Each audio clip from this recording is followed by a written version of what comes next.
That tree in your front yard, the one that gave you gorgeous shade in just a few short years, well, it might actually be working against your own foundation right now, underground, completely out of sight. Pretty much every homeowner has planted at least one tree they end up regretting. One that slowly heaves the driveway, one that's quietly poisoning a flower bed 30 feet away. And yet, garden centers are still selling them by the thousands. Why? Because they grow fast and they're cheap. But as we're going to see, that's exactly what makes them a total nightmare a decade later. So let's dive into this explainer and uncover what is really happening in our yards. It's crazy to think about, but some of these popular yard trees, they're actually banned outright in multiple states. One tree on our list today can literally kill nearly everything planted near it, and you'd never even know why. And the number one offender? It has caused real insurance claims and incredibly messy legal disputes between neighbors over root damage alone. Late summer, right before the ground freezes, is exactly when you need to decide what stays and what goes. Let's count them down. We're starting off at number 12, the Leyland cypress. Now, this is that fast-growing, evergreen privacy screen you see sold by the row at literally every garden center. It promises a thick green wall in just a couple of years. Sounds great, right? But here's the hidden danger. Once it matures, it creates what's called a monoculture. That's a dense, solid wall of identical, genetically similar trees planted shoulder to shoulder. And that density, it creates the absolute perfect breeding ground for incurable fungal canker diseases. It spreads like wildfire from tree to tree, leaving these huge, ugly brown gaps in what was supposed to be a solid wall. And sadly, there's no cure once that canker sets in. So, if you want that fast privacy screen but without the massive disease risk, try planting a mixed hedge of native eastern red cedar and holly instead. Mixing up the genetics dramatically reduces the odds of a single disease just wiping out your whole property line. Coming in at number 11, we've got the Colorado blue spruce. People plant this all over the country for that stunning silvery blue color, often way, way outside its native high-elevation Rocky Mountain home. But outside of that crisp, dry climate, humidity causes a massive problem. The hidden danger here is needle cast.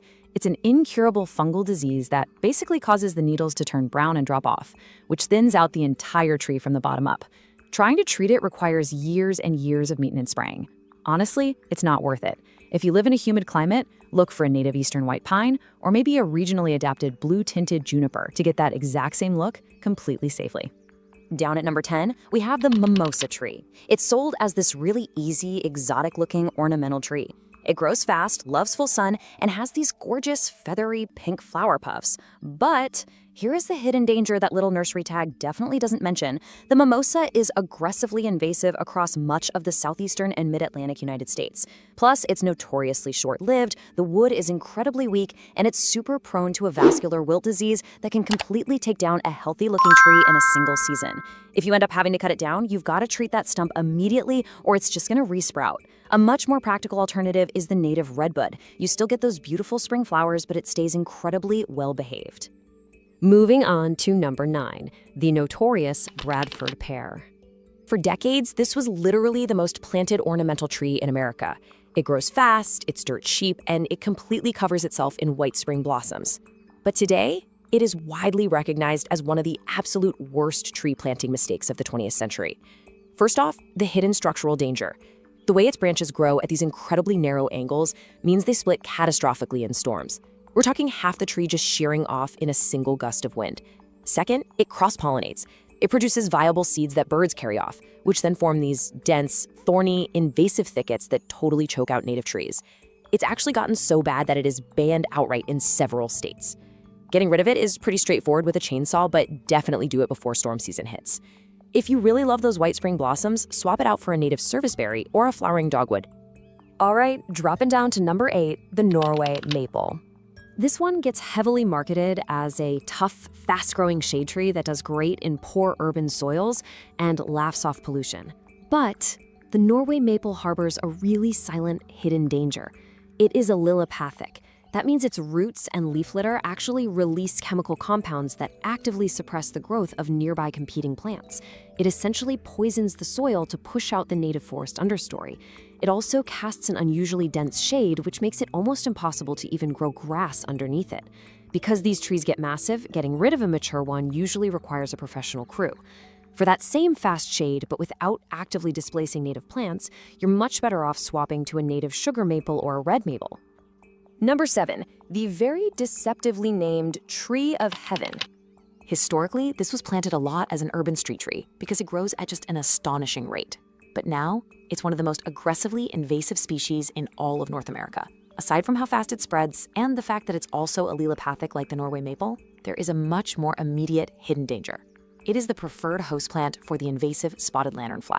Having a Tree of Heaven on your property is basically rolling out the red carpet for a highly destructive pest, and removing it is a genuine nightmare. If you just cut it down, it triggers this explosive, vigorous resprouting. You have to commit to cutting it and doing a highly targeted, professional herbicide treatment on the stump. If you want fast-growing shade, play it safe with a native black locust or a tulip poplar instead. That brings us to number 6, the princess tree, also known as Paulownia. This tree gets heavily pushed online for its enormous growth rate and those massive, showy purple spring flowers. But the reality is quite a bit darker. The hidden danger: a single mature princess tree pumps out an extraordinary volume of tiny wind-dispersed seeds every single year. It will rapidly colonize any disturbed ground nearby. Getting rid of this one is a multi-year commitment. You can't just chop it. You have to cut the tree down completely, monitor the exact site for 2 full growing seasons, and vigorously treat any root fragments that try to resprout. If you live in the right climate and you're really craving those purple flowers, a native jacaranda or a properly trained native wisteria is a vastly superior choice. Halfway down our list at number 5 is the white mulberry. People usually plant this for its abundant summer fruit, but the hidden danger here is totally genetic. It aggressively hybridizes with our native red mulberries, essentially diluting their genetics out of existence. And on a purely practical level, the fruit drop creates a monumental mess. We're talking stained, ruined driveways, ruined sidewalks, and splattered parked cars for weeks on end. If you want a fruit-producing tree without the invasive genetics and the massive driveway cleanup, just make absolutely sure you are buying a confirmed native red mulberry from a highly reputable native plant nursery. Moving to number 4, the weeping willow. We all know this one. It's widely planted and loved for that beautiful, graceful, cascading form, usually right next to a backyard pond or in a low, moist spot in the yard, which, ironically, is exactly the problem. The hidden danger is that willow roots are insanely aggressive when it comes to seeking water. They will frequently locate, infiltrate, and completely destroy underground sewer lines, septic systems, and irrigation pipes. If you currently have a weeping willow anywhere near an underground utility line, you really need to proactively hire a plumber to run a camera down those pipes before you end up with a devastatingly expensive problem. For that same graceful, cascading look without the plumbing nightmare, plant a native weeping form of birch or dogwood. Down to number 3, the black walnut. Now, this one is actually a highly valuable native timber and wildlife tree, and that's exactly why so many well-meaning folks plant it, completely unaware of what is about to happen to the rest of their yard. The hidden danger here is jugalone. That's a highly toxic compound produced in the tree's roots, leaves, and nut holes. Things like tomatoes, peppers, and tons of common ornamental plants will just wilt, turn yellow, and die if they are planted anywhere within the root zone. I've seen gardeners spend literally years troubleshooting these mysteriously dying garden beds, never realizing the black walnut 50 feet away was the culprit. But the unique solution here is not a chainsaw. You really don't need to cut down a perfectly healthy native black walnut. You just need to plant around it. Stick to planting jugalone-tolerant species, things like hostas, daylilies, and native woodland perennials. Just missing the top spot at number 2, the Chinese tallow tree. For a long time, this was pushed all across the Gulf Coast in the southeastern U.S. because it offers brilliant autumn color in regions that usually miss out on fall foliage. The problem is, it spreads aggressively, turning incredibly diverse native habitats into dense, single-species dead zones. But here is the hidden danger that poses the most immediate risk to you personally. The tree's highly toxic sap contains compounds that cause serious skin irritation if you get it on you during pruning. Because it spreads so disastrously, it's actually now banned or highly restricted from sale in several southern states.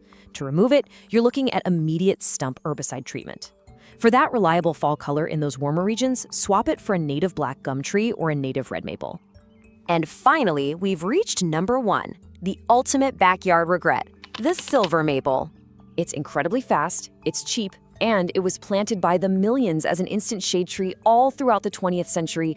But here is the hidden danger, and exactly why it is widely considered the absolute worst tree you could ever plant in your house.